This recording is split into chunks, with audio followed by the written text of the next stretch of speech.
எல்லாருக்கும் வணக்கம். நான் ஓம் பிரகாஷ் பேசுறேன். இது நாள் வரைக்கும் நீங்க இந்த சேனல சப்ஸ்கிரைப் பண்ணலாம், சப்ஸ்கிரைப் பண்ணிக்கங்க. அது மட்டும் இல்லாம பக்கத்துல இருக்க பெல் பட்டனையும் கிளிக் பண்ணி வச்சுக்கங்க. அப்பதான் நம்ம சேனல்ல போற எல்லா வீடியோஸும் உங்களுக்கு வந்து நோட்டிஃபிகேஷன்ல காமிக்குங்க.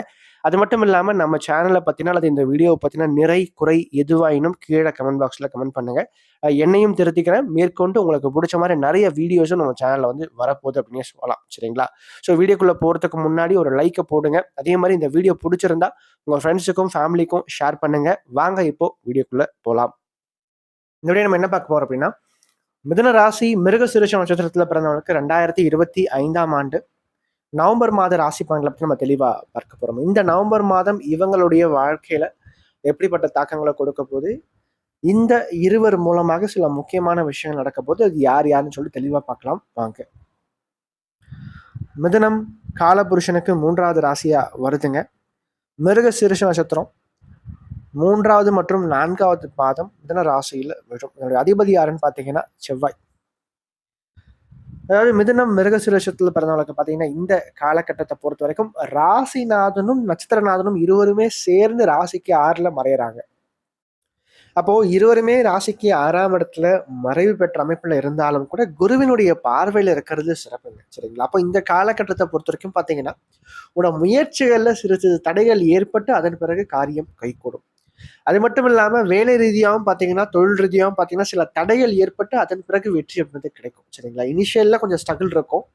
அதன் பிறகு நீங்க ஓரளவுக்கு நல்லாவே பிக்கப் ஆகி வந்துருவீங்க அப்படின்னே சொல்லலாம். அது மட்டும் இல்லாம 6ஆம் இடம் வலுக்கிறதுனால, 6ஆம் அதிபதி வலுக்கிறதுனால, பிரச்சனை உங்கள தேடி வரத விட நீங்களா தான் போய் பிரச்சனையில மாட்டுவீங்க. சரிங்களா? ஏதோ ஒரு டிஸ்டர்பன்ஸ் அப்படின்றது வாழ்க்கையில இருந்து கொண்டே இருக்கும் அப்படின்னே சொல்லலாம். அதாவது ஒரு கட்டாயத்தின் பேர்ல ஒரு பிடிக்காத ஒரு நபர்களோட நீங்க இந்த மாதம் டிராவல் பண்ற மாரி இருக்கும். அவங்க கூட பயணிக்கிற மாரி இருக்கும். அல்லது அவங்க கூட வேலை செய்ற மாரி இருக்கும். அதாவது பிடிக்காத இடத்துல, பிடிக்காத நபர்கள் மத்தியில நீங்க இருக்கின்ற ஒரு சூழ்நிலை இந்த காலகட்டங்கள் ஏற்படுத்தி கொடுக்கும் அப்படின்னே சொல்லலாம்.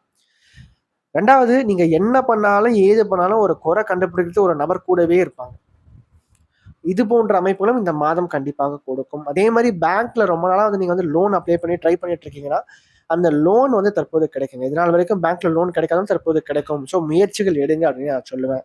அதே மாரி 5ஆம் இடத்துல சுக்கிரன் இந்த மாதத்துல 2வது பகுதியில தனித்திருப்பார். முதல் பகுதியில நீசம் பெற்ற சூரியனோட இருக்கிறது. சூரியனுக்கு தான் வலு. ஒரு ஆட்சி பெற்ற கிரகத்தோட நீசம் பெற்ற கிரகம் சேரும்போது, ஆட்சி பெற்ற கிரகம் தன்னுடைய பலத்தை நீசம் பெற்ற கிரகத்துக்கு கொடுக்கும். அதுதான் நீச பங்கம்னு சொல்லுவோம். சரிங்களா? அப்போ சூரியன் இங்க பலமிழந்து மீண்டும் பலம் பெறுகின்ற காரணத்தால இந்த காலகட்டங்கள் அரசு சார்ந்த வழியில அரசாங்கத்தின் மூலமாக சில உதவிகள் கிடைக்கும். அதே மாரி உடன் பிறந்தவர்கள், சகோதர, சகோதரிகள் சார்ந்த வர்க்கத்தாலேயும் ஒரு சில நன்மைகள் கண்டிப்பாக உண்டு. முதல் பகுதியை பொறுத்தவரைக்கும். 2வது பகுதியில பார்த்தீங்கன்னா, தனித்த சுக்கிரன் 5ஆம் இடத்துல இருப்பாருங்க. சுக்கிரன் தனித்த 5ஆம் இடத்துல இருக்கிறது திருமணமான பெண்களுக்கு அந்த குழந்தை பாக்கியம் சார்ந்த விஷயங்கள கொடுக்கும். அதிர்ஷ்டத்த கொடுக்கும். பூர்வீக சொத்துக்கள் சார்ந்த பிரச்சனைகள், வழக்குகள் சார்ந்த விஷயங்கள்ல ஒரு சில முன்னேற்றங்கள் கிடைக்கும். வெற்றி அப்படின்றத விட அதுல ஒரு இம்ப்ரூவ்மெண்ட் கண்டிப்பா கிடைக்கும் அப்படின்னே சொல்லலாம். அதே மாரி ராசிக்கு 3ஆம் இடத்துல கேது பகவான் இருக்கிறதுனால கொஞ்சம் மாற்றங்களை வாழ்க்கையில அதிகமாக நீங்க எதிர்பார்ப்பீங்க அப்படின்னே சொல்லலாம். அதற்கடுத்து ராசிக்கு 8ஆம் இடம், 10ஆம் இடம் 2மே குரு பார்வையில இருக்கிறதுனால, பிறந்த தாயகத்தை விட்டு வெளிநாடு, வெளிமாநிலம் போன்ற தூர இடங்களுக்கு நகர்த்தி, அங்க வந்து வேலை, உத்தியோகம், தொழில் சார்ந்த விஷயங்கள இந்த காலகட்டங்கள் செய்ய வைக்கும். அதற்கான சில முயற்சிகள் கண்டிப்பாக இந்த காலகட்டங்கள் உங்களுடைய வாழ்க்கையில நடக்கும் அப்படின்னே சொல்லலாம். அதேபோல நான் திரும்பவும் சொல்றது என்னன்னா, 2வது பகுதியில ராசிக்கு 6ஆம் இடத்துல சூரியனும் சேர்ந்து மறைவார். சரிங்களா? புதன் வக்ரம் பெற்று 5ஆம் இடத்துக்கு வந்துருவாருங்க. சரிங்களா? அப்போ செவ்வாயும், சூரியனும் 6ஆம் இடத்துல மறைஞ்சிருக்கிறதுனாலயும், ராசிக்கு 2ஆம் இட குடும்பஸ்தானத்துல குரு வக்ரம் பெற்ற அமைப்புல இருக்கிறதுனாலயும், இந்த காலகட்டங்கள் திருமணம் சார்ந்த விஷயங்கள கொஞ்சம் தாமதப்படுத்தும். கணவன், மனைவி இடையே அந்த புரிதல் அப்படின்ற விஷயம் கொஞ்சம் குறையும். கொஞ்சம் வெளியில சாப்பிடுறது முடிஞ்ச வரைக்கும் கொஞ்சம் குறைச்சுக்குங்க. இந்த அடிவயிறு சம்பந்தப்பட்ட பகுதி, கர்ப்பப்பை சார்ந்த பகுதிகள்ல கொஞ்சம் பிரச்சனைய கொடுக்கும். அதாவது உஷ்ண கிரகங்கள் 2மே. செவ்வாயும் ஒரு உஷ்ண கிரகம், சூரியனும் ஒரு உஷ்ண கிரகம். 2மே 6ஆம் இடம்ன்றது நம்ம அடிவயிறு பகுதியை குறிக்கின்றன. அந்த இடத்துல போய் மறையும்போது என்ன ஆகும்னா, இந்த அல்சர் சம்பந்தப்பட்ட பிரச்சனைகள், ஜீரணமாகறதுல கொஞ்சம் பிரச்சனை, காரசாரமா ஏதாச்சும் சாப்பிட்டுட்டு கஷ்டப்படுறது. ஸோ இந்த மாரியான தொல்லைகளையும் கொஞ்சம் கொடுக்கும். அப்ப முடிஞ்ச வரைக்கும் வெளியில சாப்பிடுறத குறைச்சுக்கங்க. நீங்களாவே சமைச்சு, நீங்களாவே சாப்பிடுறத பழக்கப்படுத்துங்க. ஹெல்த்தியான ஃபுட்டா சாப்பிடுறத பழக்கப்படுத்திக்கங்க.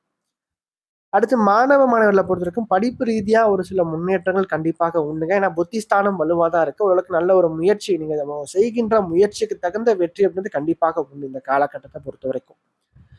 அதே மாதிரி இந்த மாதம் குறிப்பா 2 நபர்கள் ஒரு ஆதாயங்கள் காத்துட்டு இருக்கு. அது யார் யார் அப்படின்னு பார்க்கும்போது, ஒண்ணு வந்து சுக்கிரன் நல்லா இருக்கு சரிங்களா. கலத்திர காரகன் அப்படின்னு சொல்லக்கூடிய சுக்கிரன் உனக்கு நல்லா இருக்கிறனாலையும், அவரே 5ஆம் அதிபதியா வரனாலையும் பிள்ளைகள் சார்ந்த வழியில, பெண்கள் சார்ந்த வழியில நல்ல ஒரு ஆதாயங்கள், அவங்களால ஒரு சில முன்னேற்றங்கள், அவங்களால சில நல்ல நன்மைகள், மனதிற்கு இதமான சில நிகழ்வுகள் வாழ்க்கையில நடக்கும். 2வது, ராசிக்கு 10ல சனி பகவான் அமர்ந்திருக்காருங்க. ராசிநாதனே பலம் இழந்து 10ஆம் இடத்துல சனி பகவான் வலுத்திருக்கிறதுனால இந்த காலகட்டங்கள் ஓரளவுக்கு நம்பிக்கையான சில நபர்களுடைய நட்பு வட்டாரங்கள் கிடைக்கும். அதே மாதிரி வேற்று மொழி, அந்நிய மொழி பேசும் நபர்களால், அந்நிய மதம் சார்ந்த நபர்களாலையும் ஒரு சில ஆதாயங்களை இந்த காலகட்டங்கள் ஏற்படுத்தி கொடுக்கும் அப்படின்னே சொல்லலாம். மேலும் இந்த வீடியோ உங்களுக்கு பிடிச்சிருந்தா லைக் பண்ணுங்க. பிடிக்கலன்னா நீங்க தாராளமா நீங்க டிஸ்லைக்கும் பண்ணலாம் சரிங்களா. அதே மாதிரி இந்த வீடியோ பத்தின ஏதாவது கேள்விகள் எதுவாக இருந்தாலும் நீங்க கமெண்ட் பாக்ஸ்ல கமெண்ட் பண்ணலாம். அது நல்ல விஷயமா இருந்தாலும் சரி, கெட்ட விஷயமா இருந்தாலும் சரி, உங்களோட தோன்ற விஷயங்கள் நீங்க கமெண்ட் பாக்ஸ்ல கமெண்ட் பண்ணுங்க. அது சரியா இருந்தா இன்னும் எனக்கு பூஸ்டப்பா இருக்கும். அது தவறான ஒரு இதுவா இருந்தா நான் அதை திருத்திக்கிறேன் சரிங்களா. நன்றி, வணக்கம்.